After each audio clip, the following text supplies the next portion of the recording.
টকে সকলকে আমন্ত্রণ। হামজা চৌধুরীকে নিয়ে অনেক কথাবার্তা হয়েছে, বিভিন্ন গণমাধ্যমে অনেক কথাবার্তা হচ্ছে, কিন্তু আমি যেহেতু একজন বিশ্লেষক, ক্রিকেট বিশ্লেষণ করি, ফুটবল বিশ্লেষণ করি না, বাই দ্য ওয়ে, সেটা বলে নেওয়া ভালো। তবে আমার একটু বিশ্লেষণী প্রশ্ন মাথায় এসেছে, এবং সেই প্রশ্নটা হচ্ছে হামজা চৌধুরীও ডিফেন্সিভ মিডফিল্ডার, আবার জামাল ভুঁইয়াও ডিফেন্সিভ মিডফিল্ডার। যেহেতু আমি ফুটবল ওইভাবে ফলো করি না, এই কারণে আমার মাথায় এই প্রশ্নটা এসেছে যে দুজনকে কি একসঙ্গে খেলানো সম্ভব কাগজে কলমে, কিংবা দুজন কি একসঙ্গে বেস্ট ইলেভেনে খেলতে পারবেন কিনা, বা দুজনের যুগলবন্দি আমরা দেখতে পাবো কিনা, টেকনিক্যালি এই দুজনের পজিশনটা আসলে কনফ্লিক্ট করে যায় কিনা, এটা আমার একটা সরল মনে প্রশ্ন এসেছিল।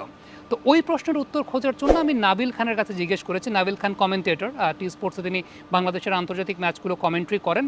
তিনি যেটা আমাকে জানালেন সেটা হচ্ছে জামাল ভুঁইয়া কিন্তু ইন রিসেন্ট টাইমসে তিনি এমনিতেও বাংলাদেশের বেস্ট ইলেভেনে আসলে নিয়মিতভাবে খেলেন না। যেটা হয় যে এবার প্রিমিয়ার ডিভিশন ফুটবল লিগেও তিনি আসলে ওইভাবে নিয়মিতভাবে খেলেন নাই। সো বেস্ট ইলেভেনেও জামাল ভুঁইয়া আসলে খুব বেশি ওই জায়গাটায় স্যুট করবে কিনা বাংলাদেশের লাইন আপে, সেটাও একটা প্রশ্নের জায়গা আছে। ডিফেন্সিভ মিডফিল্ডের জায়গাটায় হৃদয় খেলছেন নাওয়েডেজ নিয়মিতভাবে, এবং 4-4-2 ফরমেশনে যখন হ্যাভিয়ার ক্যাব্রেরা খেলানো শুরু করেছেন তখন জামালকে প্রথম দিকে রাইট মিডফিল্ডে খেলানোর চেষ্টা করেছিলেন। সো ওইখানেও জামাল খুব বেশি সফল হন নাই। তো আলটিমেটলি ডিফেন্সিভ মিডফিল্ডের পজিশনটায় হয়তো বা হৃদয়ই খেলবেন, এটা নাবিল খান তিনি আমার কাছে জানিয়েছেন। এবং সে জায়গায় হামজা চৌধুরী যদি খেলেন, তিনি হয়তোবা রাইট মিডফিল্ডের জায়গাটা খেলতে পারেন, আবার সিএমের জায়গাটা তো খেলতে পারেন। বাট জামাল এবং সেই জায়গাটায় হামজা চৌধুরী একসঙ্গে যুগলবন্দিটা, ওটা দেখা যাওয়ার সম্ভাবনাটা আসলে শুরুর একাদশে খুবই কম। এ ব্যাপার নিয়ে আমি আরও কয়েকজনের সঙ্গে কথা বলেছি। আহমেদ বিন পারভেজ, তিনিও বাংলাদেশ যখন ফুটবল খেলেছে, তিনিও কমেন্ট্রি করেছেন। একটু তার বক্তব্যটা জেনে আসতে চাই যে এই ব্যাপার নিয়ে তিনি কি মনে করছেন। আমার কাছে অন্তত মনে হয় হামজাকে যদি বাংলাদেশ বা হাভিয়ার কাবরেরা দলের ভিতরে একটা জায়গা দেন, সেই জায়গায় কিন্তু জামাল ভুঁইয়াকেই জায়গা ছেড়ে দিতে হচ্ছে। জামাল ভুঁইয়া এবং হামজা চৌধুরীকে পাশাপাশি একসঙ্গে দেখার যে বিষয়টা, সেখানে আমার কাছে মনে হয় টিমের ব্যালেন্সটা আসলে সেভাবে থাকে না। কারণ জামাল খুব একটা মোবাইল নন।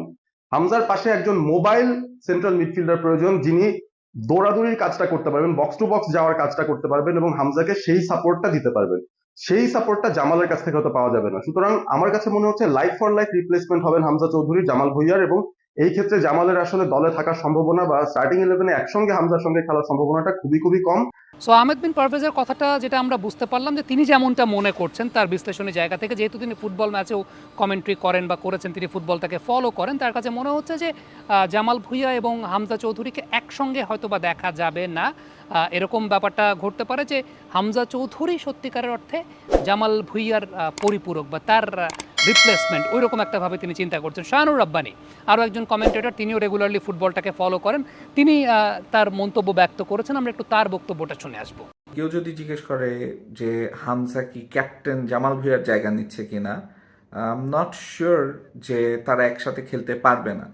এমনও হতে পারে যে বাংলাদেশ ডাবল পিভটে চলে যেতে পারে। We could see 2 6s being played, and Hamza কিন্তু 8 রোলেও খেলতে পারে।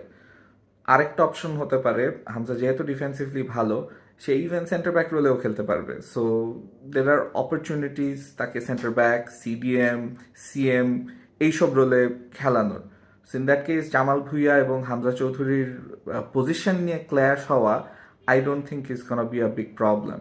তারেক আমাকে একটা খুব ইন্টারেস্টিং কথা বলেছেন, এবং তার ইন্টারেস্টিং কথাটা আমি একটু কোট করেই বলতে চাই। সেটা হচ্ছে জামালের যেখানে শেষ হামজার সেখানে শুরু বাংলাদেশের পক্ষে।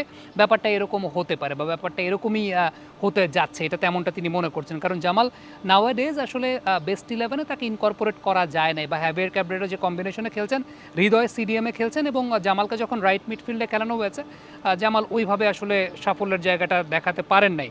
সো হামজাকে যেহেতু আরও নিচের দিকেও খেলানো হবে না, তিনি যেমনটা মনে করছিলেন যে হামজা যদি আসলে ডিফেন্সিভ মিডফিল্ডেও খেলতে যান, সেক্ষেত্রে আবার আরেকটা ব্যাপার হচ্ছে যে ওপরের দিকে বল যোগান দেওয়ার যে জায়গাটা, উপরের দিকে বল যোগান দেওয়ার জায়গার চাইতে তাকে বেশি ব্যস্ত থাকতে হবে আসলে নিচের দিকে, বা বাংলাদেশের এন্ডের যে পেনাল্টি এরিয়া আছে, সে বাংলাদেশের এন্ডের পেনাল্টি এরিয়ার দিকে।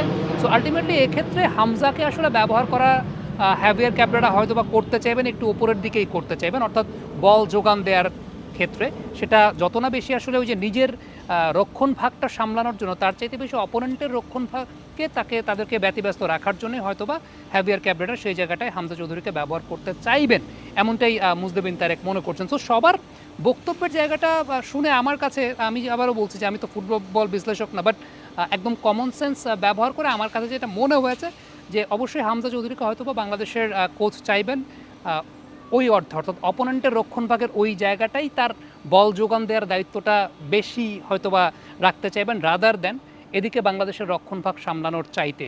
সো সেক্ষেত্রে সিডিএম পজিশন যেটা বা সেন্ট্রাল ডিফেন্সিভ মিডফিল্ড সেই জায়গাটা হয়তো বা হামজা চৌধুরীকে খেলাবেন না। এখন সিডিএমের পজিশনটাই আসলে জামাল ভুঁইয়া নিয়মিত একাদশে থাকবেন কিনা সেটাও একটা কোশ্চেনের জায়গা, যে হৃদয় খেলবেন নাকি জামাল ভুঁইয়া খেলবেন। সেক্ষেত্রে ম্যাক্সিমাম মানুষই মনে করছেন যে হয়তো বা সেই জায়গাটা হৃদয়েই খেলবেন। এখন let's hope for the best. তবে আমার কাছে একটা বিষয় তো অবশ্যই মনে হয়েছে যে বাংলাদেশের ফুটবলটাকে নিয়ে নতুন করে আলোচনা হচ্ছে, এবং যারা ফুটবল দেখেন, ফুটবল ভালোবাসেন, তারা হয়তো বা এতদিন Lionel Messi, Ronaldo, champions league, English premier league, এই সমস্ত টুর্নামেন্ট নিয়ে আলোচনাটা বেশি থাকতো, বাংলাদেশের ফুটবল নিয়ে আলোচনাটা আসলে কম থাকতো। তো ওই জায়গাটায়